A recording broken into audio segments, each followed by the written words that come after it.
विद्यार्थी मित्रांनो आणि पालकांनो, टेस्टवायझरमध्ये तुमचं खूप खूप स्वागत आहे.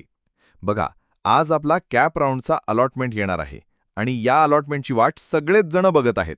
विद्यार्थी, त्यांचे आई-वडील, नातेवाईक. अरे बाप रे, तुमच्यापेक्षा जास्त घाई तर तुमच्या नातेवाईकांना झालेली असते.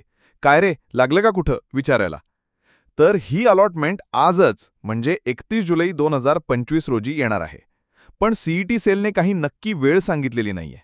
तरी पण अनुभवानुसार ही लिस्ट संध्याकाळी 7 ते 9च्या दरम्यान येऊ शकते. दरवर्षी साधारणपणे 7च्या आसपास येते.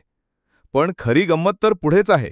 जसा अलॉटमेंट येतो तसं सीईटी सेलचं सर्व्हर डाऊन होतं. वेबसाईट म्हणजे अमावस्येचा चंद्र, कधी दिसेल याचा काही नेम नाही. वेबसाईट ओपन होत नाही आणि जरी झाली तरी ती मुख्य लिंक ज्यावर क्लिक करून आपल्याला कॉलेज बघायचंय ती लिंकच सापडत नाही. विद्यार्थ्यांचे अक्षरशः नाकी नऊ येतात.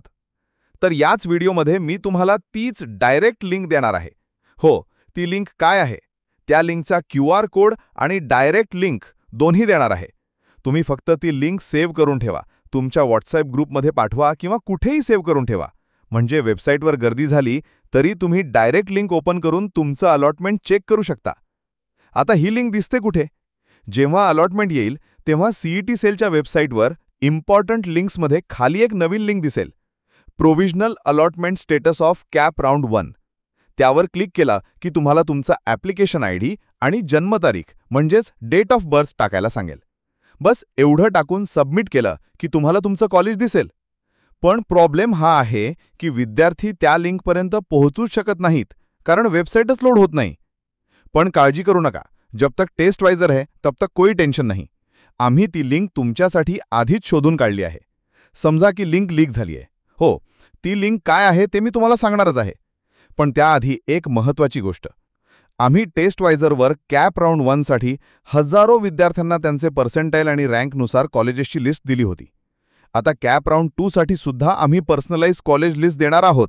आणि सर्वात महत्त्वाची गोष्ट म्हणजे ही लिस्ट कॅप राऊंड 1च्या म्हणजेच याच वर्षीच्या 2025 कट ऑफ PDF नुसार बनवलेली असेल. हो, तुम्ही बरोबर ऐकलत. महाराष्ट्रात असं कोणीच करून देत नाहीये. आमची टेस्टवायझर टीम तुम्हाला ही लिस्ट प्रोव्हाइड करेल. तर ज्या विद्यार्थ्यांना बेटरमेंट करायचं आहे किंवा ज्यांना कॅप 1 मध्ये कोणतंच कॉलेज मिळालं नाही, त्यांनी कॅप राऊंड 2 साठी डिस्क्रिप्शनमध्ये दिलेल्या ज्या लिंकवर जाऊन फॉर्म नक्की भरा. चला, आता येऊया आपल्या मुख्य मुद्द्यावर. ती लिंक कोणती आहे जी लीक झाली आहे? तर बघा, ही जी लिंक आहे ती 100% चालणारी आहे. हे बघा, ही सीईटी सेलची ऑफिशियल वेबसाईट आहे. इथे वरच्या बाजूला URL मध्ये तुम्हाला FE 2025 असं लिहिलेलं दिसेल.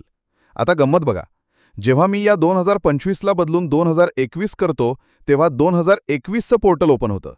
जेव्हा मी इथे 2022 टाकतो तेव्हा 2022चं पोर्टल ओपन होतं. तसंच मागच्या वर्षीच्या अलॉटमेंटची जी लिंक होती तशीच या वर्षीची लिंक आम्ही शोधली आहे. हे बघा, मी इथे URL मध्ये FE 2025 टाकतो. आणि बघा, इथे काय लिहून आलंय? Provisional allotment list cap round 1 is not published. याचा अर्थ हीच ती खरी लिंक आहे. जेव्हा अलॉटमेंट जाहीर होईल तेव्हा याच लिंकवर तुम्हाला ॲप्लिकेशन ID आणि जन्मतारीख टाकायचा ऑप्शन दिसेल. हीच ती लिंक आहे. मी तुम्हाला या लिंकचा QR कोड पण देत आहे. तो स्कॅन करा किंवा लिंक सेव्ह करून ठेवा. जसं अलॉटमेंट येईल तसं फक्त ही लिंक ओपन करा, तुमचा ॲप्लिकेशन ID आणि जन्मतारीख टाका आणि बघा तुमचं नशीब कुठे उघडलंय. ठीक आहे? तर आता तुम्हाला काय करायचंय कळलं असेल. आणि हो, कॅप राऊंड 2 साठी पर्सनलाइज्ड कॉलेज लिस्ट हवी असेल तर डिस्क्रिप्शनमधला फॉर्म नक्की भरा. तुम्हा सर्वांना तुमच्या अलॉटमेंटसाठी खूप खूप शुभेच्छा. All the best. www.testvisor.com is a digital learning platform for students to prepare for board and competitive exams, offering chapter-wise tests and full-length mock tests, study material like video, PDF notes, DPPs, MCQs, theory, and most important Maharashtra Engineering Admission Counseling across multiple domains.